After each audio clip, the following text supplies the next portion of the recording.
Hello, আমি দিশা।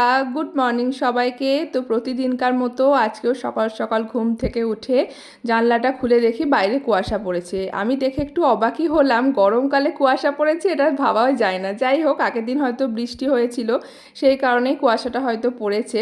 তারপর বিছানা গুছিয়ে স্টুডেন্টদেরকে পড়িয়ে রেডি হয়ে নিচ্ছি। আজকে আমি আর বাবা একটু বেরোবো। আজকে জলখাবারে তাই কিছু খাইও নি, একটু আনন্দও হচ্ছিল মনে মনে, আবার একটু খারাপ লাগাও ছিল।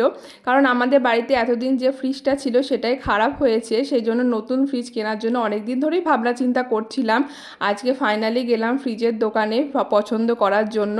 ফ্রিজটা আজকে হয়তো বিকেলের দিকে ডেলিভারি দিতে আসবে অথবা কালকেও আসতে পারে। আমরা দেখে পছন্দ করে টাকা দিয়ে চলে এলাম।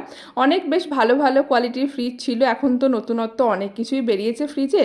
যাই হোক, তারপর বাড়ি এসে পুজোটা দিয়ে নিলাম আর এদিকে খেতে বসে পড়লাম। প্রচণ্ড খিদে পেয়ে গেছিলো। মা আজকে অনেক রকম তরকারি করেছিল, মাছের ঝোল, শাক ভাজা, মোচার তরকারি, পটল ভাজা, মাছের তেল, অনেক কিছু করেছিল। বেশ খাওয়া দাওয়া করে নিলাম, কারণ সকাল থেকে কিছু খাইনি, প্রচণ্ড খিদে পেয়ে গেছিলো। তারপরে আবার গরম করছিল বলে বাইরে আইসক্রিম কাকু আইসক্রিম বিক্রি করতে এসেছিলো, সেখান থেকে নিয়ে আবার কয়েকটা আইসক্রিম খেলাম, মাকে বাবাকে সবাইকে দিলাম। তো শেষ আজকের এই ছোট্ট মিনি ব্লগটা কেমন লাগলো কমেন্টে জানিও। ভালো লাগলে একটা লাইক করে দিও। তোমরা সবাই ভালো থেকো, সুস্থ থেকো।